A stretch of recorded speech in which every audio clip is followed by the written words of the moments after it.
YouTube? I'm back again today for another game review. And today I'm very excited to check out Roll and Score Dice Derby game. Roll dice combinations to move around the track and win. Wow, that's an exciting description.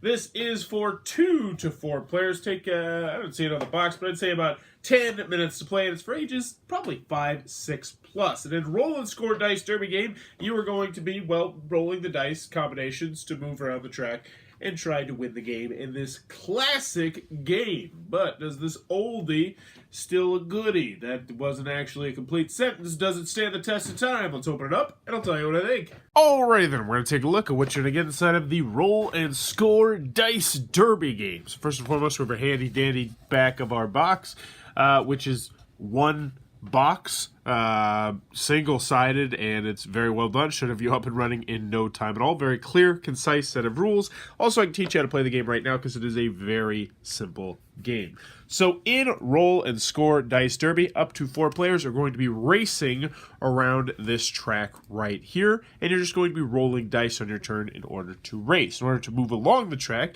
you will have to gain the numbers shown here by rolling these 3 dice in this nice fancy little dice cup that has a sticker on it, which has not peeled until I just picked at it. Why did I pick at it? Stupid, stupid. So let's go ahead and show you exactly what you're going to do on your turn. So on your turn, what do? Well, you roll the 3 dice. And right now you see if you have a 1, because we're all starting at the starting line right here. So player 1 would not have a 1. So we roll it again. And player 2 would not have a 1 either. This is a riveting start. Player 3 would not have a 1. Player 4 does have a 1. So what you'd look at is say, all right, they're to 1. Now you look, do they have a 2? And you say, oh yeah, they do have a 2 right there. Now you look and you say, do they have a 3? And you say, oh, 2 plus 1, yeah, they have a 3 right there.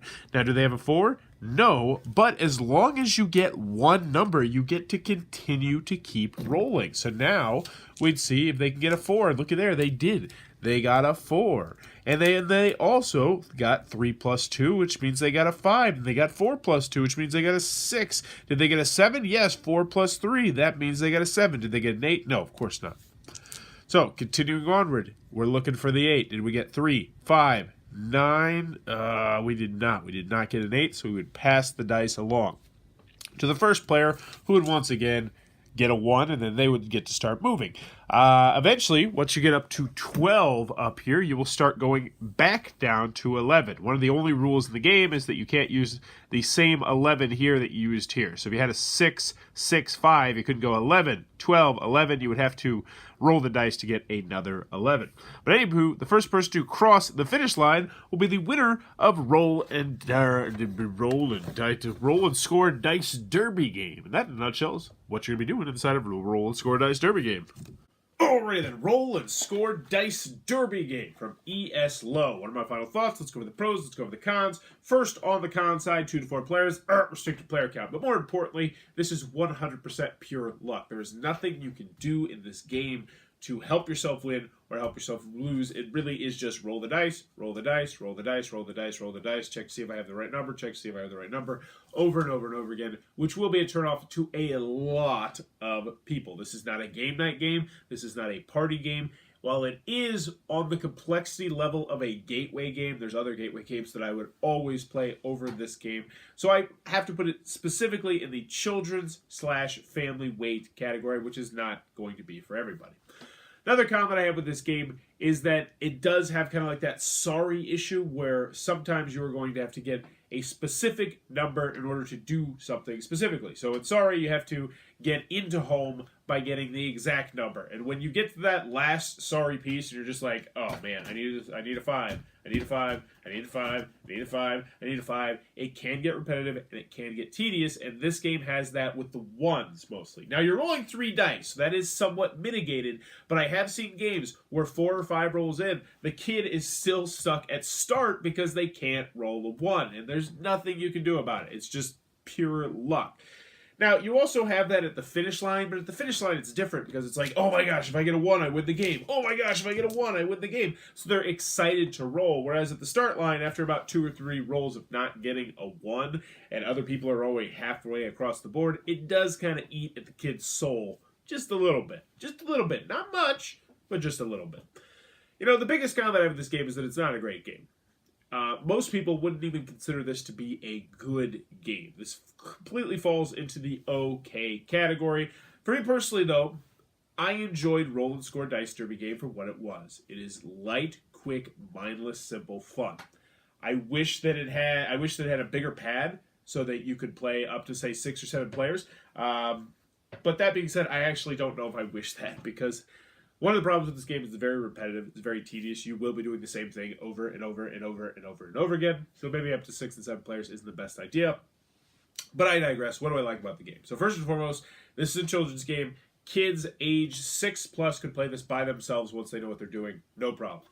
Dirt simple. Also, as a family game, I like this for kids aged 5 to 8 years old. Now, why that particular age range? Because I did play this in my classroom, and the kids that were older than that age, they enjoyed it to an extent. They weren't crazy about the game, but they enjoyed it for what it was. And I do like games like this that are 100% pure luck sometimes, because it means that that 5-year-old who's not very smart, just for being 5 years old, and maybe they're kind of a dumb 5-year-old anyway, has the exact same chance of winning the game as I do, or the really smart 11-year-old who could probably just skip a grade if she wanted to. So it puts everybody on an even playing field, which I do like for games from time to time. Now, the other reason that I really like this, and this is coming from a teacher's perspective, is the fact that this works on numbers. Simple addition, which for 5 to 7-year-olds is huge, because it's been a long time since most of you have probably had to work with addition, unless you've worked with it with your kids. But what kids do is they use the finger. It's like, all right, what's 2 plus 3? 1, 2, 3, 4, 5. They do 1, 2, 3, 4, 5. And this game strengthens that muscle, because it's like, oh yeah, I know that 1 plus 3 is already a 4. And they do it over and over and over and over and over and over and over again. Normally, repetitive, tedious things that you're doing in games are bad. However, this one I can kind of give a pass if you're playing it with your kids to help them work with their math, because they're going to be adding and adding and adding and adding and adding and adding and adding. And when you think about it that way, this otherwise somewhat boring game that you're playing with kids, because you might be bored by it, I personally actually kind of enjoy it, is a little bit better, because you're like, all right, yeah, my kid's working on his math right now. My kid's working on his math right now. So for that, I can recommend this game. Like, if you are at a thrift shop right now and you're curious about this game, or you have this game in your collection and you're curious about this game, I'll put it like this. If you have kids that are between the ages of 5 to 8 years old, or kids who just have issues counting, and you want to work on basic counting skills, then yes, Roll and Score Dice Derby game is a game that I can recommend you play for that specific goal. You might have some fun along the way, which, hey, that's also awesome as well, but don't expect the fun necessarily for you. The kids are going to have fun. But other than that, I can't recommend this to anybody. So Roll and Score Dice Derby game. If you look at this as a children's game for young kids age 6 plus, yes, I definitely can recommend it. The kids are going to have fun with it. If you don't have that, I can recommend it as a family game where you're working on math with their kids between that age range. Words, all these words are not going out of my mouth the right way. But for everybody else, no. Roll and Score Dice Derby game is just 100% pure luck, and most people think it's a big pile of crap. But for me personally, I'm keeping it. I'm going to play with my son. I'm going to play it in my classroom for a long time to come. So that is Roll and Score Dice Derby game. If you enjoyed this review, please be sure to click on that subscribe button down below in the comments below. Let me know. What's the worst thing a teacher has ever done to you? For me personally, what's the worst thing a teacher has ever done to me? It was probably when I was like 13 or 14 years old. I remember I was a freshman in high school. I was on the football team, and the history teacher was also my coach at the time, and he was not happy about something I was doing in his class, so he threw my shoe out the window in the snow, and I had to go out in the snow with one shoe on to go get my shoe, then go back into class. Needless to say, I was not on the football team that next year, despite the fact, that was mostly because my grades were terrible. I think that was probably what he was yelling at me about, because I was not putting any effort into school. But let me know in the comments below. What's the worst thing a teacher's ever did to you? And as always, thanks for your time, YouTube.